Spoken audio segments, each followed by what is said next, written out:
juga bisa disebabkan oleh letusan gunung api. Nah, mitigasi bencana ini yaitu persiapan sebelum bencana terjadi dan sesudah bencana terjadi. Selanjutnya, saya akan menjelaskan dampak dari gempa bumi ini apa.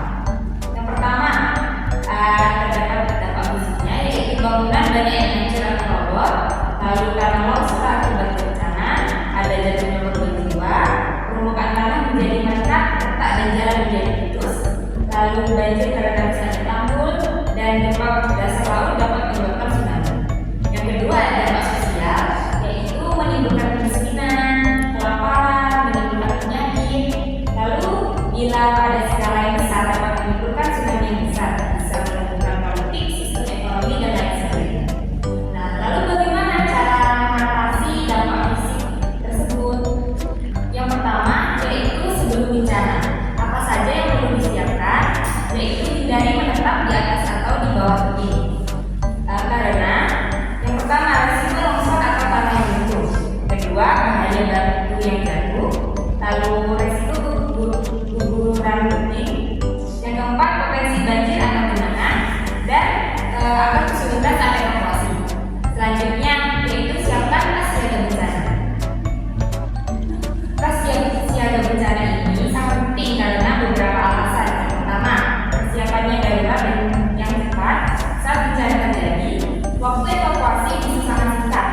Dengan tas siaga yang sudah siap, kamu tidak perlu bingung mengumpulkan barang-barang penting secara mendadak dan mempercepat proses evakuasi dan mengurangi kepanikan. Lalu mengatur perabotan yang rawan jatuh. Nah, ini penting sekali mengatur perabotan di rumah yang rawan jatuh atau rawan terkena tubuh kita. Nah, ini penting banget karena dapat mencegah cedera saat bencana, lalu mengurangi kerusakan barang dan properti, juga memudahkan saat evakuasi. Yang terakhir, sebelum bencana yang harus dilakukan yaitu tetapkan rencana evakuasi keluarga. Nah, menetapkan rencana evakuasi sangat penting karena dapat mempercepat proses evakuasi yang tadi, juga mengurangi resiko cedera dan korban jiwa, lalu mengatur koordinasi dan komunikasi, dan meningkatkan kesiapsiagaan mental dan fisik.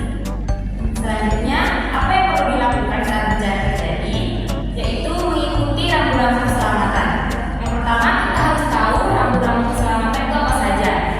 Nah, contohnya saat kita berada di gedung, di sana terdapat rambu-rambu evakuasi seperti evakuasi turun melewati tangga, lalu rambu-rambu titik kumpul. Nah, itu perlu kita ketahui dan perlu kita ikuti. Selanjutnya, berlindung di bawah meja agar terhindar dari letusan. Nah, ini saat gempa terjadi, jika kita tidak memungkinkan untuk keluar dari bangunan, kita bisa berlindung di bawah meja atau di tempat-tempat yang sekiranya kita tidak terkena reruntuhan bangunan. Selanjutnya, cari bantuan ke pihak berwajib. Nah, ini kita harus tahu nomor telepon pihak yang berwajib atau yang bisa kita hubungi seperti kepolisian atau tim SAR yang bisa kita hubungi untuk bisa menuju ke tempat bencana terjadi agar segera dilakukan evakuasi atau pertolongan. Lalu yang terakhir, berhenti saat berada di kendaraan. Nah, ini saat gempa terjadi, jika kita berada di perjalanan atau ada di dalam kendaraan, kita harus berhenti terlebih dahulu agar tidak terjadi kecelakaan atau runtuhan yang akan jatuh ke kendaraan yang kita kendarai. Nah, kita perlu untuk keluar dari kendaraan kita dan berlindung di tempat yang bisa untuk tempat berlindung. Nah, untuk mitigasi bencana gempa bumi sudah selesai. Apakah bapak-bapak, ibu-ibu ada yang ingin ditanyakan? Tidak ada. Baik, jika tidak ada, di sini saya akan membagikan poster kepada bapak-bapak dan ibu-ibu, dan juga saya akan meletakkan banner di depan balai desa atau di tempat umum agar bapak-bapak dan ibu-ibu bisa membaca bagaimana cara mitigasi bencana gempa bumi.